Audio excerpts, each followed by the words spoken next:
We can name the streets. We can have our own schools. We can have our own post office. We have these skills. That's the knapsack of experiences that we brought from a period of slavery. Let's do it. I'm playing the That was the leadership. preview right now. So I'm trying to learn how to use audio which means and that the black man should control the video politics at of the his own same time. community and control the politicians who are in his own community. We must also realize that the problems of racial injustice and economic injustice cannot be solved without a radical redistribution of political and economic power. There's this myth that black people did not resist until Watts or until Malcolm or until the Black Panther Party. It's just not true. The first thing that the Black Panther Party did, of course, in Oakland was to patrol the community, to set up an armed patrol in order to ensure that black people were not harassed and intimidated by the local police department. But that wasn't done in the South. It was done in Birmingham. My father participated. That is true. People are consistently believing that black people just now started fighting, or it's something new. Also, the idea right now is that integration was positive. Maybe, maybe not. So on today's podcast, the Blackdom Renaissance, I am still in testing mode, but I am live. So I'm live testing this equipment to see if it works. If you can see me and not just hear me, you can see T. Jakes in the back. I'll watch that in the morning, get my head right, get my spirit right. Because these devils, they be after you. So I'm opening my phone right now to start off with a preface to this podcast. And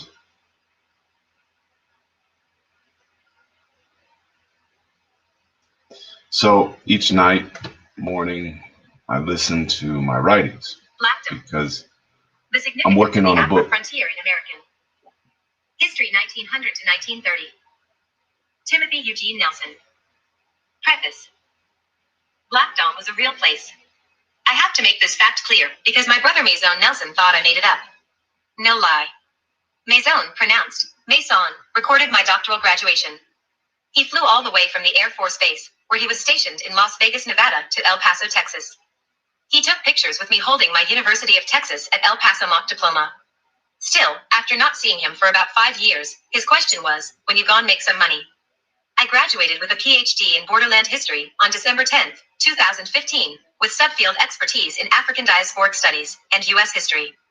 In 2019, I accepted a seat on a panel at the National Conference for the Western History Association in Las Vegas, Nevada, at the Westgate Vegas Resort and Casino, near the Vegas Strip. Dr. Kenneth Hamilton was on the panel, and I could not pass up the chance to meet him in person. Unknown to Dr. Hamilton, he had become an intellectual father to the Black Dom thesis, and all-around icon for me. Maison drove from his house on the north side of Vegas. At first sight, when you gone make some money? Forgive me for belaboring the point, but Black Dom was a real place. Audible to the people sitting around Maison in the conference room of my panel, he said, "Oh, I thought he made that up." Table of contents. Preface. So, I still don't know why my brother thought I made it up or how he didn't figure out that I didn't make it up. He went to my graduation. He took pictures. He spoke to my dissertation chair. And he's even in the video that I show at the end of this broadcast. He's screaming in the video. So if he thought I made it up, and it being Blackdom or I think that's what he was talking about. I assume he's talking about Blackdom. I can't imagine Blackdom being made up. But anyway, it's why I begin all of my presentations with Blackdom was a real place, because we're beginning a new era where you can't assume people know anything about what you're talking about, because there's so much information and so little being given in school.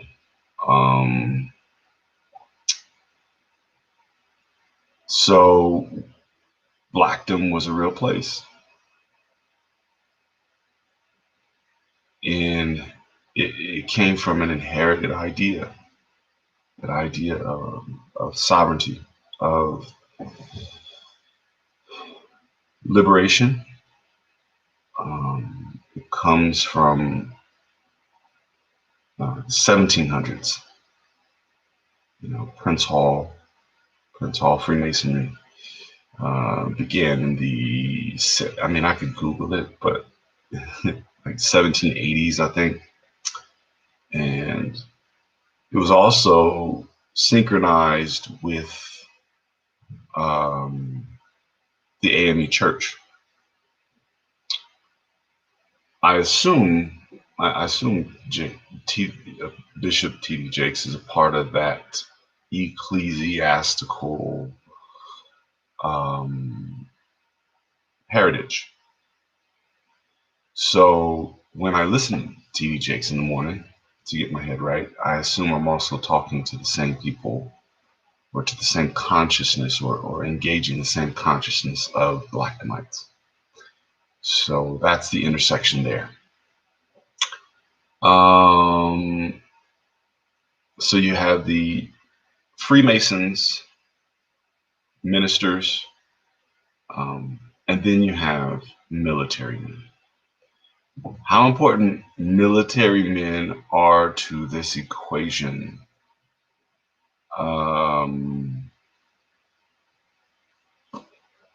They are the force field. They are the ozone layer of the whole Afro frontier, because violence, I mean, you have to meet violence with violence in frontier spaces.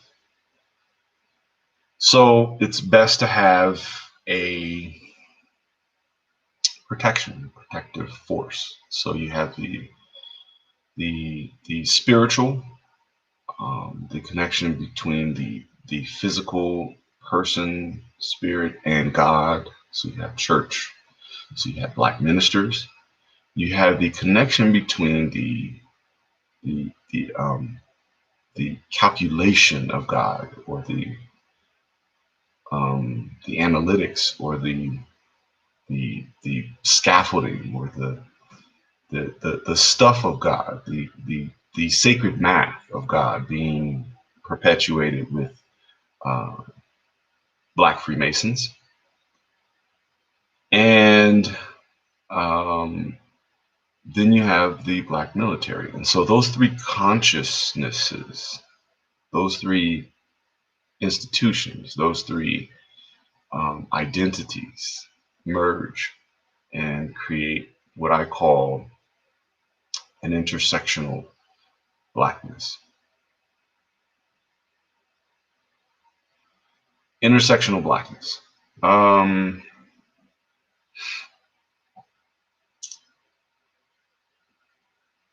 While Blackdom was a real place, Black is not real, or real as a race. It's a consciousness. It's a consciousness of the condition of Blackness. So when you say, or when I say I'm Black, it's because I live under a condition of Blackness created by this, you can call it capitalism, you can call it white supremacy, it doesn't matter. The consequence is that I am Black. And I just got a Your device will restart to update outside the app. Okay. All right. So I thought my computer's about to start updating. Okay. Where was I? Intersectional blackness. We'll talk a lot about this later as the Blackdom Renaissance podcast goes on. I want you now to give me a moment while I cue this video, getting used to this equipment. And I want to introduce you to how this all started.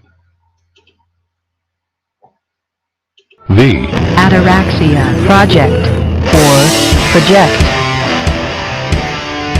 The Doñana County Sheriff's Department developed a law enforcement use of force class for the community after seeing that many were unaware what was proper procedure for using force.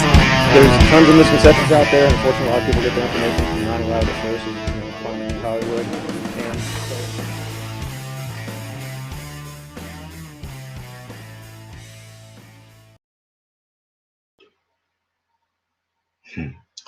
The Ataraxia Project. During my PhD time, or my time as a doctoral student, and it was a whole decade. I realized there was no place for me in academia. Or no, let me not say that, because I don't want to, curse myself. But I knew that academia wasn't easily going to be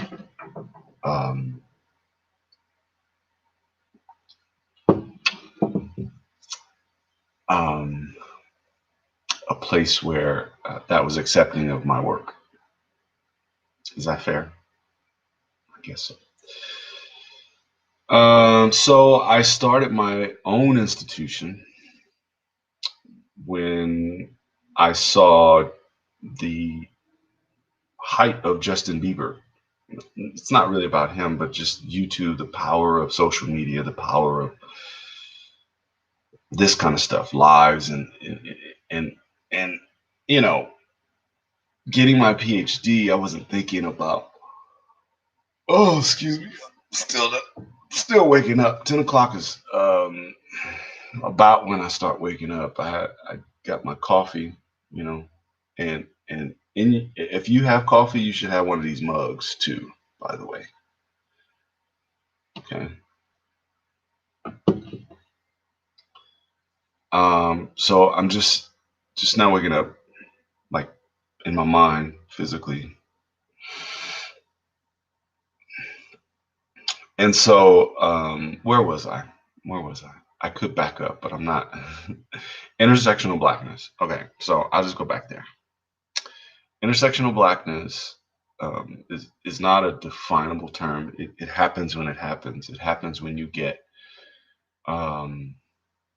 people who are conscious of the condition and meeting that condition with a unification. So it's a space created by the condition, but by the people who are under the condition, and I don't know if necessarily you have to do something about that condition, but you're united because of that one. So it could be anything from cowboys, black cowboys in the frontier. Well, that space is created by black folks who have to then go through a process of becoming, or they're born there, depending on which story you're talking about. So blackness is the condition on top of the living. So that doesn't really define it, and I'm not trying to define it as much now, because I'd like more of a discussion about intersectional blackness. But that's where you get the core of the Blackdom thesis and the point of the Blackdom Renaissance podcast. It is a resurrection of the intersection between ministers, military men, and Black Freemasons. Why those three? And why seemingly all male? There are, for Prince Hall Freemasonry, there are auxiliary groups that include women, the Negro Order of the Eastern Star, I believe, is the auxiliary group that Ella Boyer, for example, was a part of, and Frank Boyer was a Prince Hall Freemason. He was and I can look it up. I don't really keep all these things in my head. If there's a book, I could look at it, but other than that, I don't want to bother myself with all those small but important facts. Because I could Google it, right? My phone is in front of me. So yeah, so that triad, that revolutionary triad of ministers, military men, and Black Freemasons came to New Mexico and colonized. Black colonizers. Are you ready to discuss how Black people colonized? We talk colonizer decolonization. But what do you do when you are a brownish person under a Black condition?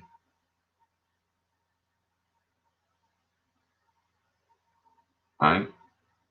Brownish person from the physical look. What do you do?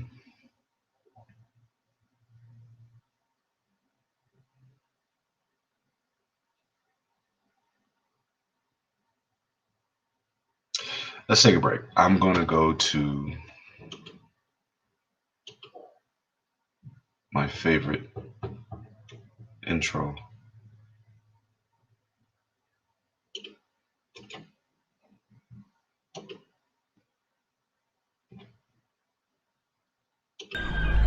Recipient of the Doctor of Philosophy degree in Borderlands History, Timothy E. Nelson, will be hooded by Dr. Jeffrey Shepard, in memoriam Dr. Maceo Crenshaw Daly, and Dean of the College of Liberal Arts, Dr. Patricia Witherspoon.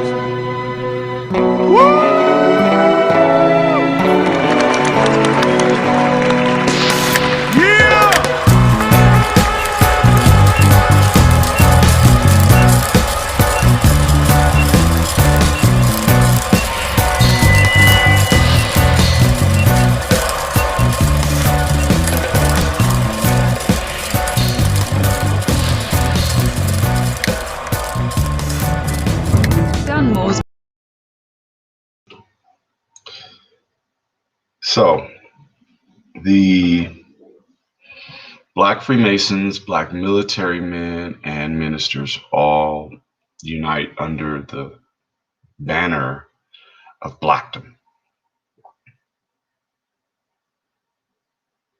Now, it's not easy to explain because so much history has been left behind, and a lot of us don't know that history, so I have to catch us up. So I began all the way in the 1700s, but really, this is a 1519 project. You heard it here first.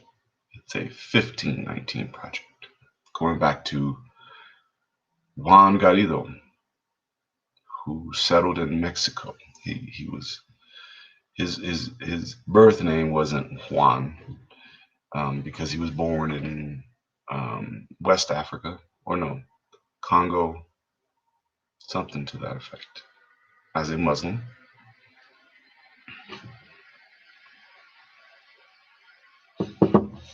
Excuse me, as a follower of Islam.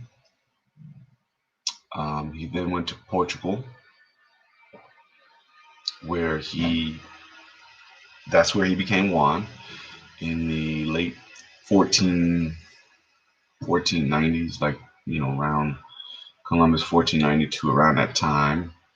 And then he hitched to ride a boat, and then he helped to seize what is now known as Puerto Rico and Cuba. I think he was in on that. And Tenochtitlan. I don't know if I said that one right, but y'all who know what I'm talking about know what I'm talking about. I'm gonna work on my language too while I'm in front of this mic. So yeah, Juan, he was he finally retired from his military service and genocidal campaigns against indigenous peoples on what we call now the North American continent and South America, but just North right now. The Spanish crown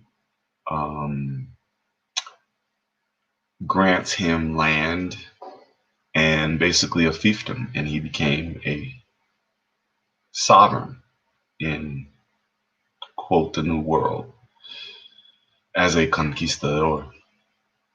And this is 1519. So that's where the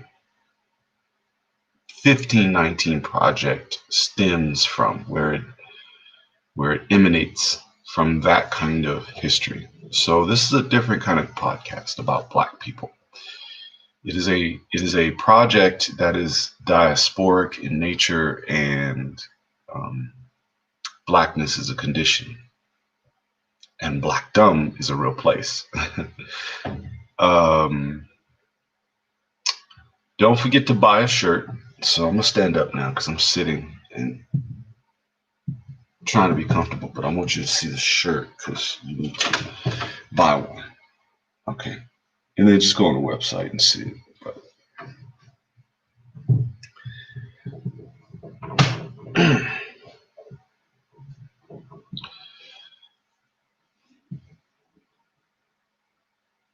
So what is this podcast about? Is it just about Blackdom? Is it just about the Afro frontier? I don't know. Sometimes it might be about current events related to history, though. It's always going to be about the history and Black folks 100 years ago, generally speaking. And the Black folks of 100 years ago ain't no different than us now, except they were better than us. They were better than us in so many different ways that we should just go ahead and lionize our ancestors, even the ones that didn't do us proud. Because for most of our existence, and let me just say most, because we're also talking here the 1519 project, most of our existence on the North American continent, the so-called North American continent, there has been an opposition force that has muted the colonizer within us, or the sovereigns within us. Now, sovereigns are not necessarily always colonizers, but in this case, they go together.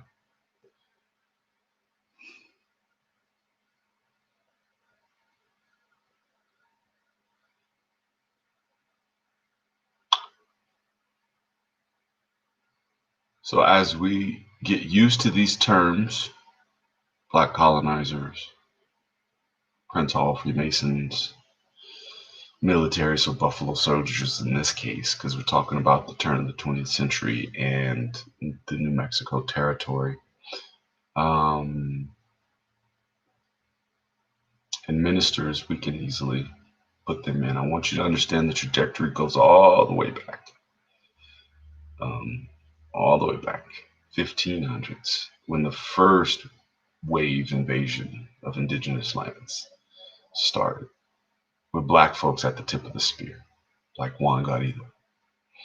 That's what this is about. That us bridging some gaps, because not all of us can go to college. Definitely, the vast majority of us can't afford it. I still can't afford it, and I went. Anyway, we'll get to that too. In the meantime, yeah, go buy a shirt, buy a cup, because this shit is about to get legendary. I plan on learning how to do this right, and making it worth your time, because a lot of people competing for your time. I want to make sure that when you're in here in the Blackdom Renaissance, you get a clear understanding of the history and how it relates to you right now and what you can get from it. It's kind of like a minister in that way, but only I'm a teacher, not a minister.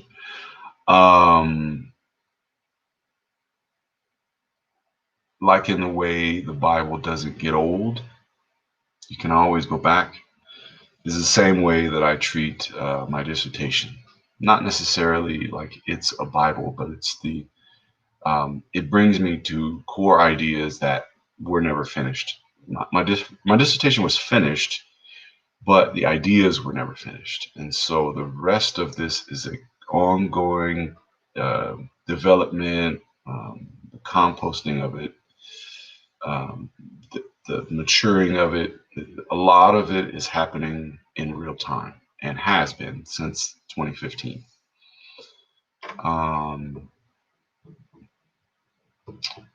What else? We got about 3 more minutes for this 30-minute broadcast. I can keep talking forever. I just want to make sure I covered all of these bases. So, to recap, Black ministers, military men, and Freemasons. And the inclusion at the intersection of that is Black people, Black folks who are defined by their condition. The order of society is based on a biblical understanding, and biblical meaning the idea that God is the liberator ultimately and the creator of sovereigns. So so that's the beginning. That is the preface. And the reason why I'm going to continue to make sure that everyone knows that Blackdom was a real place is because, why? My brother thought I made it up.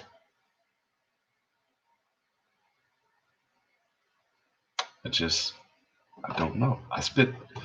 Now, he knows I spent a decade, a whole decade graduating, trying to, and he made sure I had been there for a decade. Man, you've been there for 2 years, you still ain't. Yeah, that's my brother. Come on, man, you gonna get a job? You know how brothers are. So, as we close this first broadcast, I'm looking for the outro. This shows me that I need to have all of my stuff ready to go. I'm looking for the outro that I want. Oh, okay. As we close, if you buy a shirt, then you too will help me and my brother let everybody know Blackdom was a real place. And that is probably the best thing you could do for this. Recipient of the Doctor of Philosophy degree in Borderlands History, Timothy E. Nelson, will be hooded by Dr. Jeffrey Shepard, in memoriam Dr. Vacio Crenshaw Daly, and Dean of the College of Global Arts, Dr. Patricia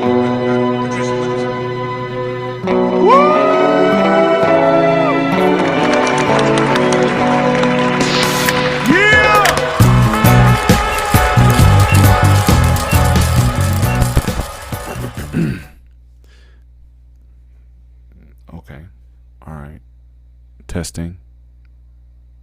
Okay, take one. Blackdom. The significance of the Afro frontier in American history 1900 to 1930. Timothy Eugene Nelson. Preface.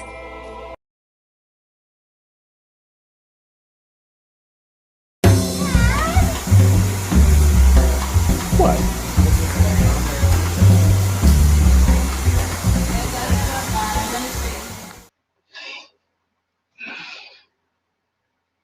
Bye.